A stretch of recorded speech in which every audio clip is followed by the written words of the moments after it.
Hello everyone, I'm George from Ireland. Welcome to my English law channel. Now I have a halo not just because I'm angelic, but because the light is directly behind me. Anyway, so this is a video about contract law, but particularly looking at remedies when things have gone wrong, when there's a breach of contract or other similar events. So this is the introduction to remedies. So the losses have to be assessed. Sometimes they can be assessed in advance when the contract is actually signed. A liquidated damages clause saying what happens if various eventualities transpire. There can also be a penalty clause saying, well, if you do this or that, these are the amount of damages you're going to have to pay. So the key test here is Parking Eye Limited against Bevis 2015. There are also important cases such as Cavendish Square Holdings BV against Telal Al-Makadesi in 2015 as well. So the Makadesi test is the thing you really need to get into your head. You have to ask whether the clause that they're looking at is a primary or a secondary obligation. So a primary clause will not trigger the penalty rule. So a clause counts as a primary clause if it's one of the primary obligations in the contract, particularly commercial contracts, i.e. it's for the furtherance of the purpose of the contract, as in to make money, to be paid this, to be provided whatever products, to be provided with whatever service. Those ones are primary. Now, secondary clauses are if the obligation arises from a breach of this obligation to compensate the injured party. So, excuse me, a secondary clause is a penalty if it seeks to impose some sort of financial punishment which is disproportionate to the legitimate interest of the innocent party in performing the primary obligation. So Vivienne Westwood Limited against Conduit Street Development Limited 2017 as a case in point. Conduit Street just off Regent Street in Oxford, if you know it, and Vivienne Westwood is that famous fashion designer. Auntie Vivienne, she was known to her young models. So the Makadesi test going a bit further. Test going a bit further with that. Okay, if supposing two people contract and someone's going to build a house, and it's a term of the contract that it'll be built by, let's say, the 1st of September. If the contract says that the person building it is going to have to pay an extra £100 for every day he's late, every day after the 1st of September, the primary obligation is to build the house by the 1st of September. The secondary obligation would be to pay those liquidated damages, i.e. damages they've agreed in advance, if he's late in doing so, and how much he's going to have to pay for each day he's late. We're asking if the clause is primary or secondary. Remember, if it's primary, it does not lead to the penalty rule. A clause is primary if it's really something which is crucial to the aim of the contract. And a clause is secondary if it's an obligation which arises by a breach of the contract to pay compensation to the person who's been wronged. Remember, in secondary obligations, the clause is a penalty if it's excessive. This is as in Parking Eye Limited against Bevis 2015, or that Vivienne Westwood one I mentioned. So unliquidated damages, that's where the parties haven't stipulated any damages in the contract. Of course, damages will follow, but they haven't said in advance it's going to be this amount in the case of such and such an event occurring. Now, liquidated damages can be removed as a penalty. Damages can be assessed as a court. Remember, damages are supposed to be compensation, and they're not supposed to punish. If damages are held to be penal, then they're unfair. Okay. So on what basis do they quantify the damages that are payable? Well, there are three possible measures. There's the expectation measure, that was as in Robinson against Harmon, 1848, as in what you expected to gain out of the contract where it performed successfully. It could be the reliance measure, as in how the extent that you relied on it. What did you spend believing the contract was going to be performed? You hired other services, you bought equipment, for instance. or it could be the restitution measure, again giving someone back what he should get back. For instance, Attorney General against Blake 2000, because that's to do with George Blake, who just died in December last year, 2020.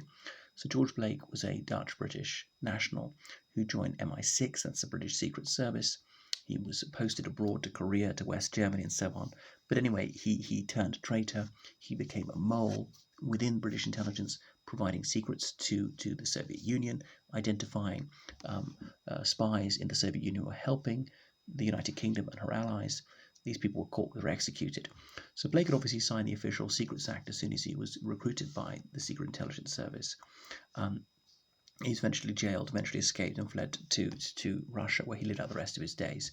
But anyway, Blake in about 1990, he published a book called No Other Choice about why he was a communist spy.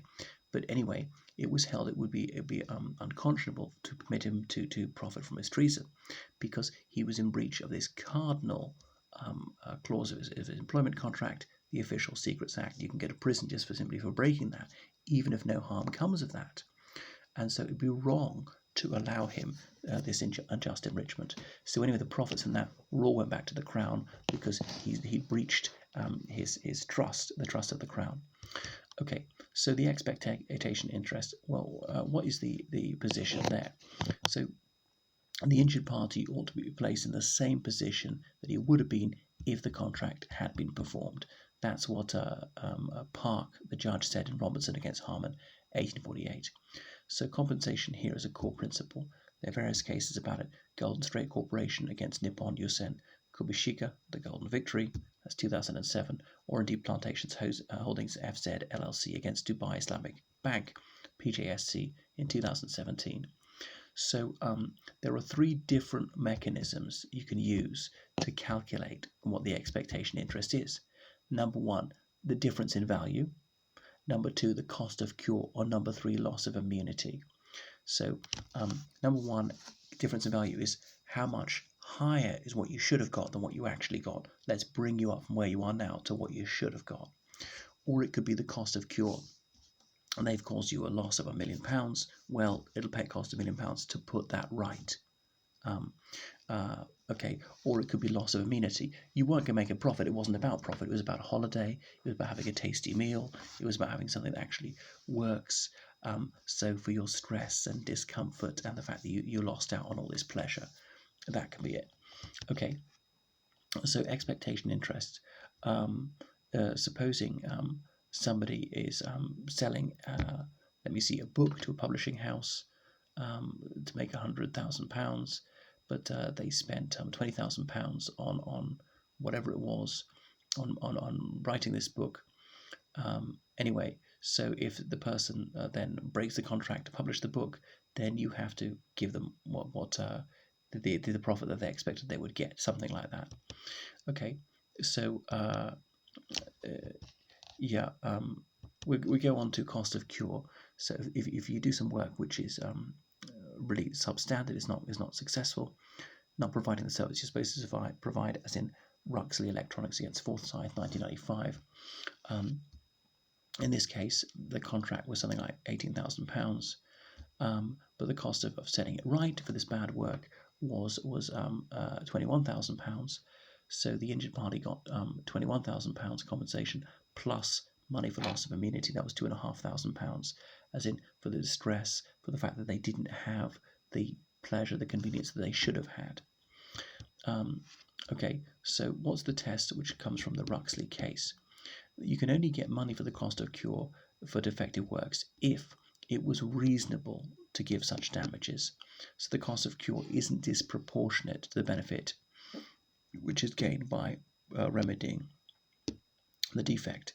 The works to remedy these have already been completed, or there is an intention to carry on and finish those works. If you cannot show that there's been loss of immunity, if you cannot show this, then you could give damages for loss of immunity. You can give cost of cure plus loss of immunity. Farley against Skinner No. 2, 2001 is a similar case. So Ruxley Electronics against Forsyth, and this has been used as a precedent in various cases. So cost of cure is usually what the damages are given if the work is defective, as in Burst Construction Limited against Eastern Telegraph Company Limited 2004. Remember, the person claiming the damages must have behaved reasonably himself. Remember, ex turpi causa non actio oritur. So if you're guilty of turpitudinous conduct, even if it's not unlawful, if it's sharp practice, then you probably won't get anything out of the court. McGlynn against Waltham Contractors Limited 2007 is a case where that was underscored. Or can you get loss of immunity in a commercial contract? What if the aim was not just convenience and gratification? No, it really was readies. Well, Regus UK Limited against Epcot Solutions Limited 2007 said this is rare, if not impossible, to get loss of immunity damages in the case of a business contract. So loss of immunity means you were hoping for some quiet, some tranquility, some enjoyment, and you missed out on that. Jarvis against Swan Tours 1973 is a case of that. There wasn't meant to be any pecuniary gain, but the object of the contract was to provide someone with relaxation and fun. Or File against Skinner number 2, the major purpose of the contract here was just pleasure, and they missed out on that. Okay. So there are other kinds of loss.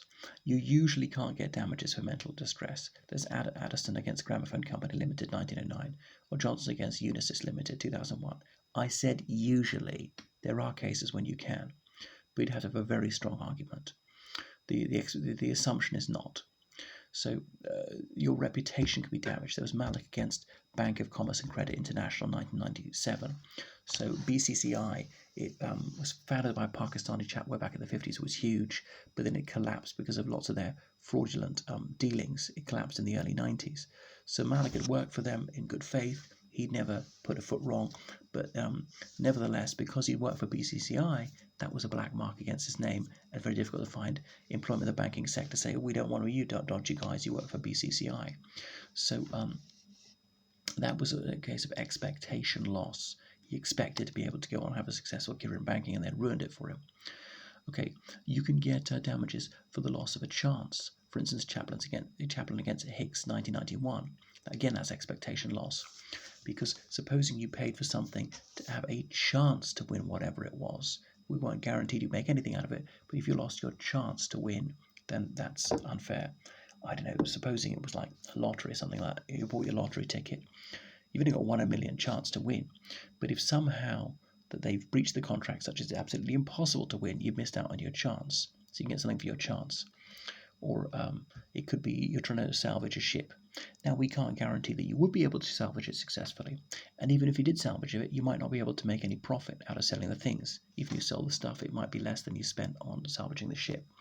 But if that ship was not there at all, then you missed out on the chance to salvage it. Okay. So let's look at the reliance interest. So in this case, the claimant is supposed to be put where he would have been if the contract had been carried out properly. So the claimant is given an unfettered choice to pick between reliance loss and expectation loss, and then he'll be advised on which is going to be more advantageous for him. So Anglia TV against Reed 1972 was a case heard by Lord Denning where he laid this out very clearly in his ratio decidendi.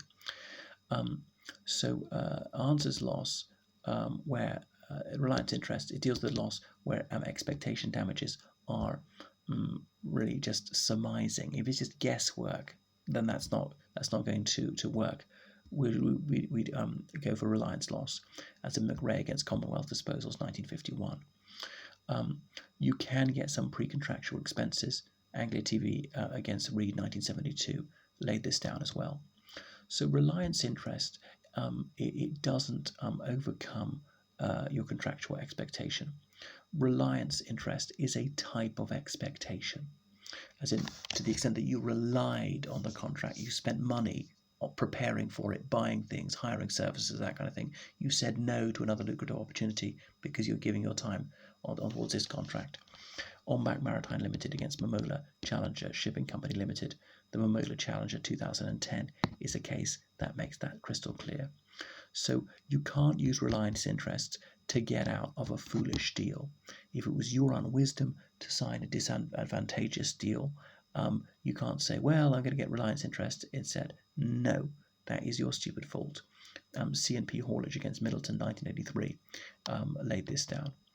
Okay, so in reliance interest, it behoves the defendant to demonstrate that the claimant's loss would have happened even if the defendant had not breached the contract. So the claimant says the breach of contract, and maybe that's true, there is breach of contract, okay, but the defendant says, okay, I breached the contract. However, the claimant's loss would have occurred even if I didn't breach the contract, therefore the breach of contract is immaterial to this reliance interest loss. The court might say, okay, that's valid, so even though you did breach the contract, you don't have to pay anything for reliance interest loss. Now that's unusual, but it can operate even if it's not entirely successful. It can at least reduce the amount of damages that have to be paid. Momola Challenger 2010 is a case in point. So there is a rebuttable presumption that the injured party would have got back the money spent in reliance on the defendant's performance of the contract. So we assume, had things gone ahead properly, the money that the claimant spent would have come back to him, would have been recouped by the profits reaped or whatever. And now, remember, that's a rebuttable presumption. If the defendant can show strong evidence to the contrary, the court will say, actually, well, in that case, this presumption is displaced. Even if the contract had been performed correctly, the claimant would not have got that money back. Okay, Yam Seng against International Trade Corporation 2013 is a case about that. So it's about whatever your gross income was, your expenses were, and what your net profit would have been, things like that.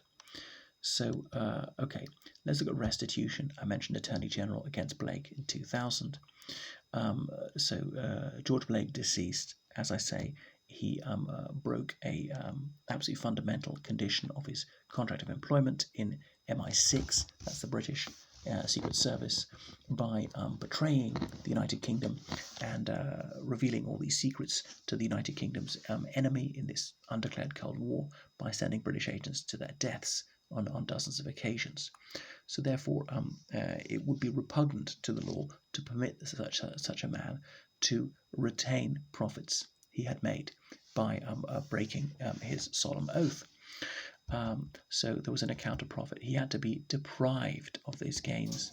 These ill-gotten gains went back to the Crown because of his breach of contract.